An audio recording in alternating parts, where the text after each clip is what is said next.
Bagaimana jika hidupmu diatur oleh seseorang yang bahkan sudah menentukan kapan kamu mati? Bayangkan seorang pria yang hidupnya terikat pada rutinitas aneh yang diatur oleh sang penulis nasibnya. Setiap hari, ia mengetukkan giginya sebanyak 100 kali, mengenakan dasi dengan simpul yang sama, menyeberang jalan dalam waktu persis 57 detik, dan selalu naik bus tepat pukul 8 pagi. Segalanya begitu sempurna, atau mungkin terlalu sempurna. Tak ada yang bisa ia ubah, seolah hidupnya adalah bagian dari novel yang sudah ditentukan akhir ceritanya. Namun, semuanya berubah ketika ia mendengar desas-desus mengerikan.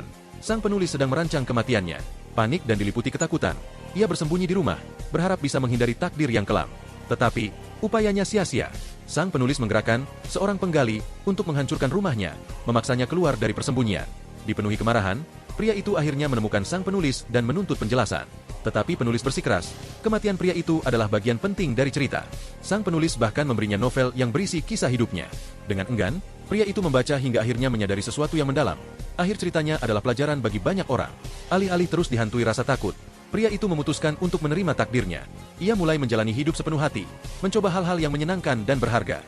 Hingga akhirnya, hari yang diramalkan pun tiba. Ketika menunggu bus, ia mendengar suara narator di telinganya.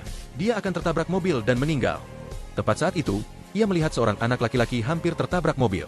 Tanpa ragu, ia melompat untuk menyelamatkan anak itu. Nyawanya berakhir seperti yang ditulis, tetapi kali ini, ia menerimanya dengan damai, karena tahu hidupnya memiliki arti besar bagi orang lain. Bagi kalian yang sudah like dan subscribe channel ini, saya doakan orang tua kalian panjang umur. Amin.